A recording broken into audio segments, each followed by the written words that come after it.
Willie D. Live. What's up, family? Although they find themselves in similar boats oftentimes, there has been a long-standing love-hate relationship between blacks and Mexicans in the U.S.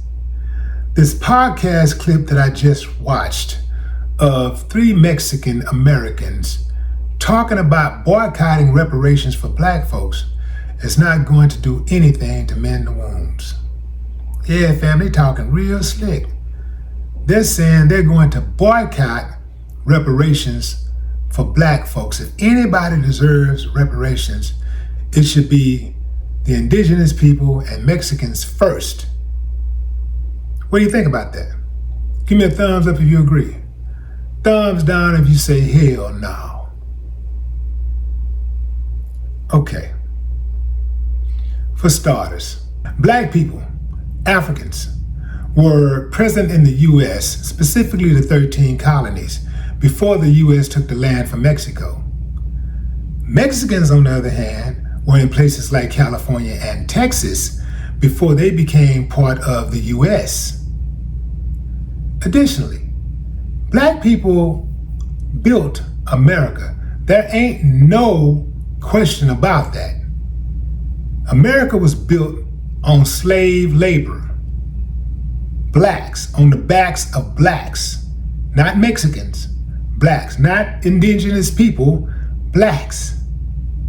So if anybody deserves reparations from this country, one of the wealthiest countries in the world, whose wealth was built on the backs of blacks, it's black folks. That's first and foremost. These guys who are talking this slick talk, they're just running their mouths. And they are the reason why Mexicans are not getting support that they want from black folks right now in the midst of this ICE takeover, in the midst of ICE hunting Mexicans down and other undocumented immigrants and putting them in cages. This is why there's such a deep divide. That type of ignorance, that type of rhetoric. It's refreshing, however, to know that not all Mexican Americans feel that way. I was in the comments of that post, and there were many people saying, like, no, we're not with them, they're on their own. So that's worthy of a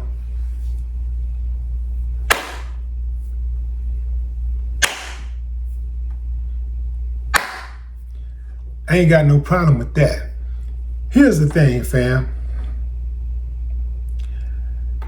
Even if you feel a certain way about a group of people, if you claim to be with that group of people, if you claim to empathize, if you claim to support, you should look at what those people want and support them if you really support them, because you can't feel what they feel. You haven't had the experience they have. So if you really support them, you should just support them. You should not be jumping in, throwing your own personal feelings in and trying to tell people what they should be doing and what they should not be doing. And I don't even know if what I'm saying even really connects with these guys or even applies to these guys, because they sound like some straight up anti-black type of cats. They sound like those Mexicans who voted for Trump, who thought they were special, who try to assimilate. That's what they sound like. They forget that the civil rights that they enjoy today are complementary of black folks' struggle, nobody else's. Blacks, every single immigrant in this country should be kissing the ring. That's right, I said it. Every single immigrant in this country owe black folks a debt of gratitude. Every single one. Because we have always been at the forefront of every single struggle for humanity. every single struggle for human rights. We've always been at the forefront. A whole lot of them have gained from us, from our bloodshed, from our pain, from our suffering. But very rarely do you hear them giving thanks. Very rarely do they show any type of gratitude, any appreciation. When you bite the hand that feeds you, don't be surprised when the plate gets pulled, the door gets closed, and the silence becomes louder than the help you used to take for granted. No more talk.